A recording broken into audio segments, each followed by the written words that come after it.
A year after millions of people participated in the Women's March to protest Donald Trump's inauguration, demonstrators across the United States took to the streets on Saturday to speak out against the president and his administration's policies. A poem by the activist, poet, and writer Cleo Wade about being an active citizen prompted us to ask readers how they'll be getting involved in politics in their communities. Below is Ms. Wade's poem, followed by lightly edited responses from readers. I get up. I don't always want to. I'm tired, I am run down, my thoughts run me down, the news runs me down, my country runs me down, our history runs me down, but something pulls me from the safety of my sheets, puts me in the shower, dresses me and says show up. Sometimes I show up because Heather Heyer can tea, sometimes I show up because Anita Hill's testimony still sends chills down my spine, because my friend who is a dreamer is living in a constant state of fear, or because there are thousands of Puerto Rican Americans who have lost everything and are still living in darkness. Sometimes I get up because I'm tired of wondering why there are so many people who should not have a gun but they've a gun. Sometimes I get up because I know that equal pay for equal work does not exist. And when I see that 1 in 4 black people in Florida cannot vote, it is clear to me that equal voting rights do not exist either. Sometimes I get up because the land of the free is locking millions of human beings in cages, shackling women during childbirth, and putting our children in solitary confinement. Sometimes I get up because I know that Nazis are planning to march again, because Flint still has no clean drinking water. Sometimes I get up because I know that 40% of our homeless population are LGBTQ youths and there is something wrong with that. Sometimes I get up because I don't want to have to teach my children how to do nuclear bomb drills, or what to wear to avoid sexual harassment, or how to behave to avoid a justifiable shooting by the police. Sometimes I get up because I hugged Trayvon Martin's mother last year and told her I would keep going. And sometimes I get up because I remember the time I read the Coretta Scott King line that said, "Freedom is never really won. You earn it and win it in every generation."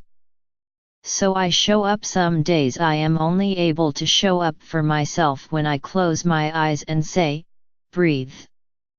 You are worthy. You can do this. And you will be okay.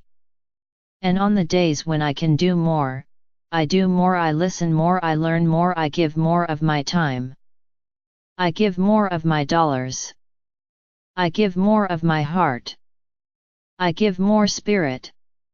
I give more of my self, because to not show up, to stay silent, to do nothing is to tell the world that I think it is fine the way it is, and I do not think the world is fine the way it is. Cleo Wade. I began volunteering at my local library, teaching classes for green card holders who are preparing for the citizenship test.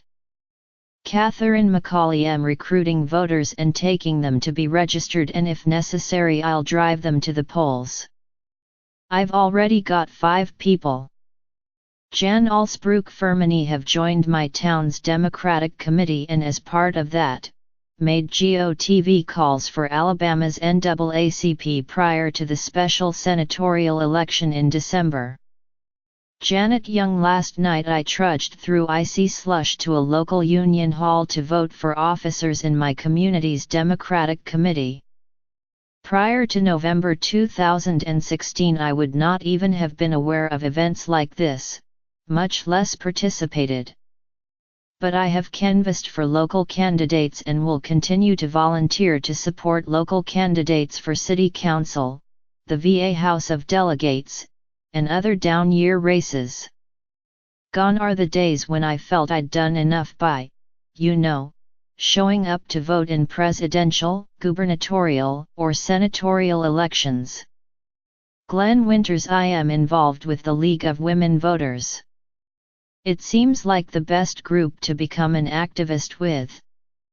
Nonpartisan and yet progressive. Catherine Beale. I spend a lot of time on Breitbart conversing with Trump supporters, I'm anti-Trump. Matt Christopher spent the day in the Kansas State House with Moms Demand Action, lobbying for sanity regarding guns in this state, and will be back.